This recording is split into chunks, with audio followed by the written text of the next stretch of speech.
تو ہم نے نوح کو اور جو ان کے ساتھ کشتی میں سوار تھے ان کو تو بچا لیا، اور جن لوگوں نے ہماری آیتوں کو جھٹلایا تھا انہیں غرق کر دیا۔ کچھ شک نہیں کہ وہ اندھے لوگ تھے۔ حضرت نوح علیہ السلام نے قوم کو دعوت حق دی تو انہوں نے اس سچی دعوت کو جھٹلایا۔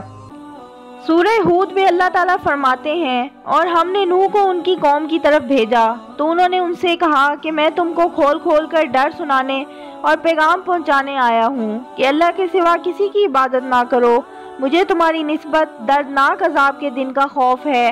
تو ان کی قوم کے سردار جو کافر تھے کہنے لگے کہ ہم تم کو اپنے ہی جیسا ایک آدمی دیکھتے ہیں، اور یہ بھی دیکھتے ہیں کہ تمہارے پیروکار وہی لوگ ہوئے جو ہم میں ادنا درجے کے اور موٹی عقل والے ہیں، اور ہم تم میں اپنے اوپر کسی طرح کی فضیلت نہیں دیکھتے بلکہ تمہیں جھوٹا خیال کرتے ہیں۔ انہوں نے کہا کہ اے قوم دیکھو تو، اگر میں اپنے پروردگار کی طرف سے دلیل رکھتا ہوں اور اس نے مجھے اپنے ہاتھ سے رحمت بخشی ہو جس کی حقیقت تم سے پوشیدہ رکھی گئی ہے، تو کیا ہم اس کے لیے تمہیں مجبور کر سکتے ہیں اور تم ہو کہ اس سے ناخوش ہو رہے ہو؟ اور اے قوم، میں اس نصیحت کے بدلے تم سے مال و زر کا خواہاں نہیں ہوں، میرا صلہ تو اللہ کے ذمے ہے، اور جو لوگ ایمان لائے ہیں ان کو نکالنے والا بھی نہیں ہوں، وہ تو اپنے پروردگار سے ملنے والے ہیں، لیکن میں دیکھتا ہوں کہ تم لوگ نادانی کر رہے ہو۔ اور برادران ملت، اگر میں ان کو نکال دوں تو عذاب الہی سے بچانے کے لیے کون میری مدد کر سکتا ہے؟ بھلا تم غور کیوں نہیں کرتے؟ اور میں تم سے یہ نہیں کہتا ہوں کہ میرے پاس اللہ کے خزانے ہیں، اور نہ یہ کہ میں غیب جانتا ہوں، اور نہ یہ کہتا ہوں کہ میں فرشتہ ہوں، اور نہ ان لوگوں کی نسبت جن کو تم حقارت کی نظر سے دیکھتے ہو یہ کہتا ہوں کہ اللہ ان کو بھلائی یعنی اعمال کی جزائے نیک نہیں دے گا، جو ان کے دلوں میں ہے اسے اللہ خوب جانتا ہے۔ اگر میں ایسا کہوں تو بے انصافوں میں ہوں۔ انہوں نے کہا کہ نوح، تم نے ہم سے جھگڑا تو کیا اور جھگڑا بھی بہت کیا، لیکن اگر سچے ہو تو جس چیز سے ہمیں ڈراتے ہو وہ ہم پر لا نازل کرو۔ نوح نے کہا کہ اس کو تو اللہ ہی چاہے گا تو نازل کرے گا، اور تم اس کو کسی طرح ہرا نہیں سکتے، اور اگر میں یہ چاہوں کہ تمہاری خیر خواہی کروں اور اللہ یہ چاہے کہ تمہیں گمراہ کرے تو میری خیر خواہی تم کو کچھ فائدہ نہیں دے سکتی۔ وہی تمہارا پروردگار ہے اور تمہیں اسی کی طرف لوٹ کر جانا ہے۔ کیا یہ کہتے ہیں کہ اس پیغمبر نے قرآن اپنے دل سے بنا لیا ہے؟ آپ کہیے کہ اگر میں نے اس کو گھڑا ہے تو میرے گناہ کا وبال مجھ پر، اور جو گناہ تم کرتے ہو اس سے میں بری ذمہ ہوں۔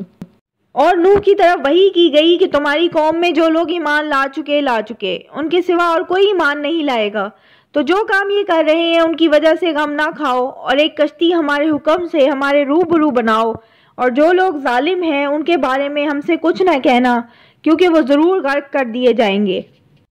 تو نوح نے کشتی بنانی شروع کر دی، اور جب ان کی قوم کے سردار ان کے پاس سے گزرتے تو ان سے مذاق کرتے۔ نوح علیہ السلام کہتے کہ اگر تم ہم سے تمسخر کرتے ہو تو جس طرح تم ہم سے تمسخر کرتے ہو اسی طرح ایک وقت ہم بھی تم سے تمسخر کریں گے، سو تم کو جلد معلوم ہو جائے گا کہ کس پر عذاب آتا ہے جو اسے رسوا کرے گا، اور کس پر ہمیشہ کا عذاب نازل ہوتا ہے۔ یہاں تک کہ جب ہمارا حکم آ پہنچا تو ہم نے نوح کو حکم دیا کہ ہر قسم کے جانداروں میں سے جوڑا جوڑا یعنی 2، ایک نر ایک مادہ لے لو، اور جس شخص کی نسبت حکم ہو چکا ہے کہ ہلاک ہو جائے گا اس کو چھوڑ کر اپنے گھر والوں کو اور جو ایمان لایا ہو اس کو کشتی میں سوار کر لو، اور ان کے ساتھ ایمان بہت کم ہی لوگ لائے تھے۔ نوح نے کہا کہ اللہ کا نام لے کر کہ اسی کے ہاتھ میں اس کا چلنا اور ٹھہرنا ہے، اس میں سوار ہو جاؤ، بے شک میرا پروردگار بخشنے والا مہربان ہے۔ اور وہ ان کو لے کر طوفان کی لہروں میں چلنے لگی۔ لہریں کیا تھی؟ گویا پہاڑ تھے۔ اس وقت نوح نے اپنے بیٹے کو جو کشتی سے الگ تھا پکارا کہ بیٹا ہمارے ساتھ سوار ہو جا اور کافروں میں شامل نہ ہو۔ اس نے کہا کہ عنقریب پہاڑ کی طرف جگہ پکڑوں گا جو کہ مجھے پانی سے بچا لے گا۔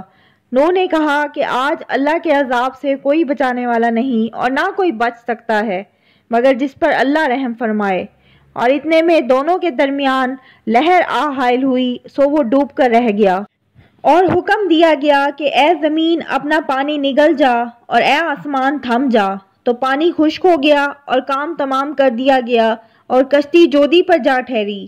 اور کہہ دیا گیا کہ بے انصاف لوگوں پر لعنت نازل ہو۔ اور نوح نے اپنے پروردگار کو پکارا اور کہا کہ پروردگار، میرا بیٹا بھی میرے گھر والوں میں سے ہے، تو اس کو بھی نجات دے، تیرا وعدہ سچا ہے اور تو سب سے بہتر حاکم ہے۔ اللہ نے فرمایا کہ نوح، وہ تیرے گھر والوں میں سے نہیں ہے، وہ تو ناشائستہ افعال والا ہے، تو جس چیز کی تم کو حقیقت معلوم نہیں اس کے بارے میں مجھ سے سوال ہی نہ کرو، اور میں تم کو نصیحت کرتا ہوں کہ نادان نہ بنو۔ نوح نے کہا کہ پروردگار، میں تجھ سے پناہ مانگتا ہوں کہ ایسی چیز کا تجھ سے سوال کروں جس کی مجھے حقیقت معلوم نہیں، اور اگر تو مجھے نہیں بخشے گا اور مجھ پر رحم نہیں کرے گا تو میں تباہ ہو جاؤں گا۔ حکم ہوا کہ نوح، ہماری طرف سے سلامتی اور برکتوں کے ساتھ جو تم پر اور تمہارے ساتھ کی جماعتوں پر نازل کی گئی ہے اتر آؤ، اور کچھ جماعتیں ہوں گی جن کو ہم دنیا کے فوائد سے محظوظ کریں گے، پھر ان کو ہماری طرف سے دردناک عذاب پہنچے گا۔ سورہ عنکبوت میں فرمایا، اور ہم نے نوح کو ان کی قوم کی طرف بھیجا تو وہ ان میں 50 برس کم 1000 برس رہے، پھر ان کو طوفان کے عذاب نے آ پکڑا اور وہ ظالم تھے۔ پھر ہم نے نوح کو اور کشتی والوں کو نجات دی اور کشتی کو اہل عالم کے لیے نشانی بنا دیا۔ یہ تھی میری آج کی ویڈیو۔ اگر آپ کو میری ویڈیو پسند آئی ہے تو پلیز لائک کریں، سبسکرائب کریں اور شیئر کریں۔ اللہ حافظ۔